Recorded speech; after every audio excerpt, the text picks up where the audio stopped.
Check your notifications again. Feel that knot in your stomach when the response doesn't come. Notice how the power balance tilted without your permission. You've been operating under a delusion that kindness equals currency, that availability equals value, that if you just give enough care, enough, prove yourself enough, she'll choose you. Look at the evidence. The accommodating men get overlooked. The ever-present ones fade into wallpaper. The men who sacrifice everything earn the least respect.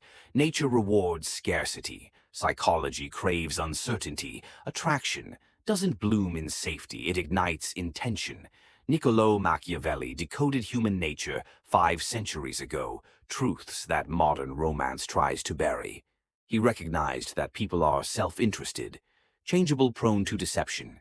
He understood that influence belongs not to the virtuous, but to the strategic.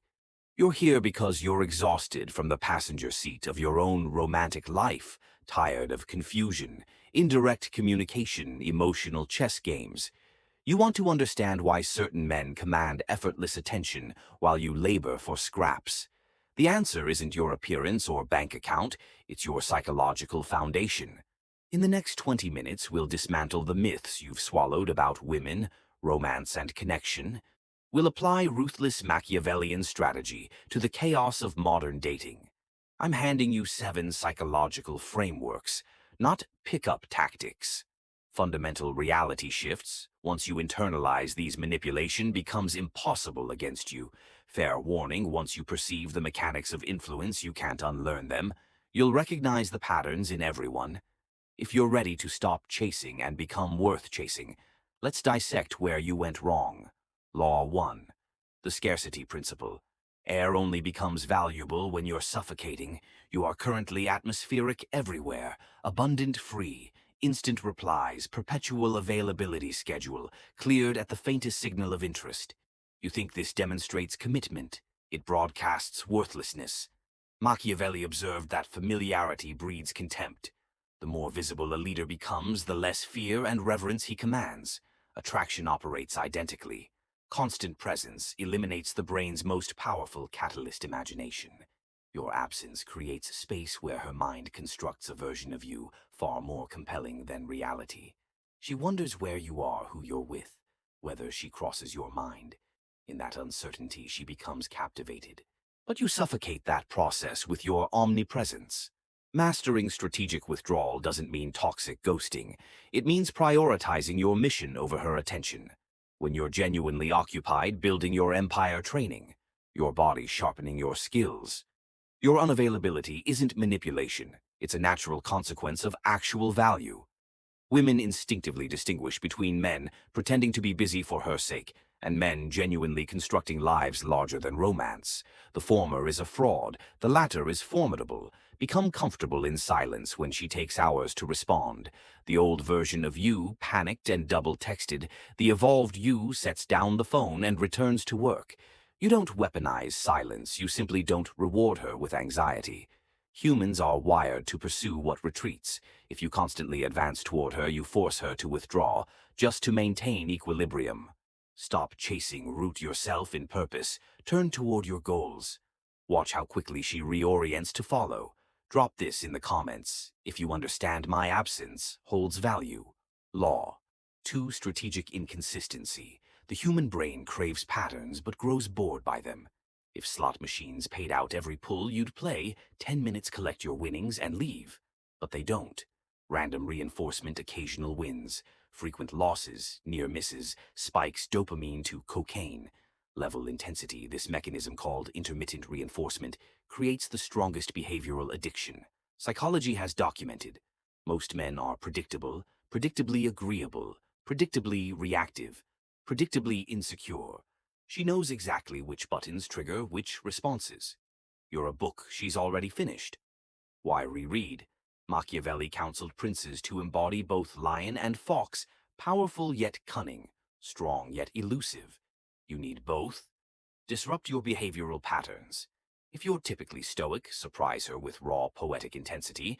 If you're usually affectionate, become analytical and distant for a day, not from malice, but to demonstrate that your warmth isn't guaranteed. It must be earned. When she cannot predict your reactions, she's forced to study you. She must navigate carefully around you. This sustained attention seeds obsession. Many mistake this for cruelty. It's not. It's emotional sovereignty. Most men mirror her moods. Happy when she's happy. Sad when she's sad. Panicked when she's cold. You're letting her weather control your climate. To maintain frame, become your own weather system. Happy when she's distant. Calm when she's chaotic. This disrupts her control. When she realizes no button produces a guaranteed reaction, she shifts from expecting your validation to seeking it. She starts wondering what you're thinking.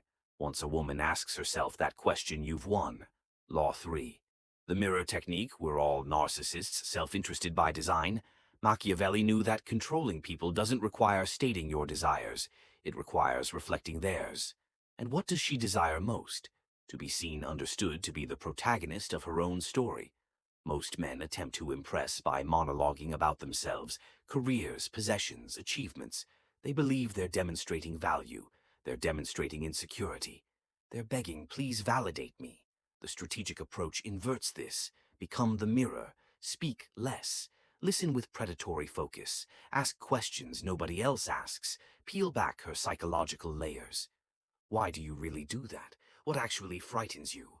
You show the world this armor, but I see what you're protecting. When you analyze her shadow self, you create a connection that feels fated. She'll think she's never experienced this depth with anyone. She feels this because you're reflecting her ego back to her, giving her the stage. Here's the trap. The mechanism of control. You hold the mirror. You decide when to hold it up and when to withdraw it. Deep validation becomes addictive. When you withdraw that intensity, stop asking those questions. Stop looking at her that way. She'll do anything to reclaim it. She'll chase the reflection of herself she saw in your eyes.